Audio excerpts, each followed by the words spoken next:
A bereaved wife hauls the dead body of her husband to the graveyard on truck wheels. By S.C. Turnbo.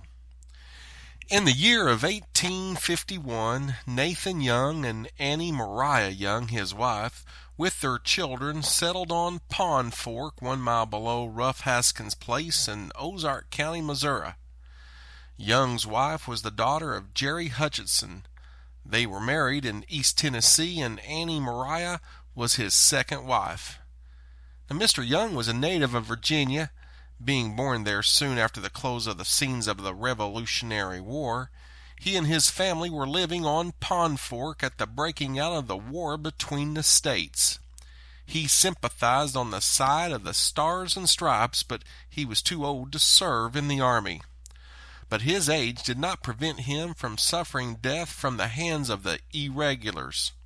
Mrs. Marianne Sewell, daughter of Mr. Young, now the wife of Zeke Sewell, who was born on Pond Fork, May 2, 1860, furnished the details of her father's death, which was told her by her mother, as she was too young to remember but a little about it.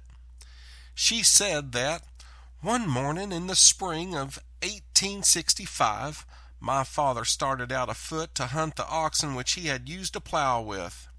He had not been gone from the house very long before a band of armed men rode up to the yard gate and demanded the whereabouts of my father. Mother said she had told them that he was not there, but refused to tell them where he had went, and they cursed and abused her for not telling them, and ended up by saying, "You shall never see his face any more alive."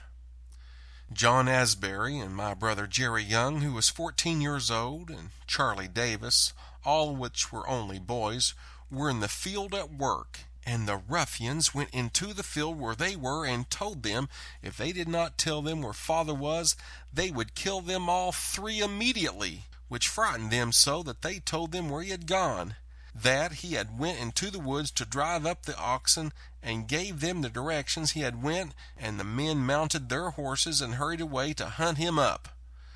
Shortly after they had gone, my mother heard the report of guns, and a half hour or more the same men come back and told my mother that they had killed father, and went on. This occurred just 2 weeks before my sister Sarah was born. My poor mother and we children were in great distress. We all went about to hunt for his body, but we did not succeed in finding it that day. But on the following morning, my dear mother, in the company of old Aunt Sally Asbury and Tilda Pitts, found the body lying on a little beach of land on the hillside just east of Bear Hollow that runs into Pond Fork. He had been shot 5 times.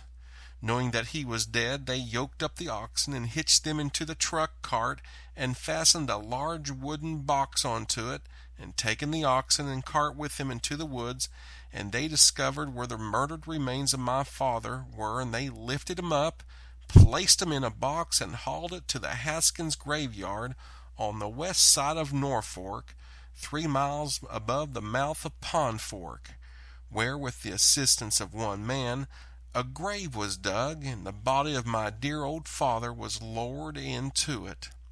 By this time the man was afraid to stay any longer and hurried off, and the women filled in the grave.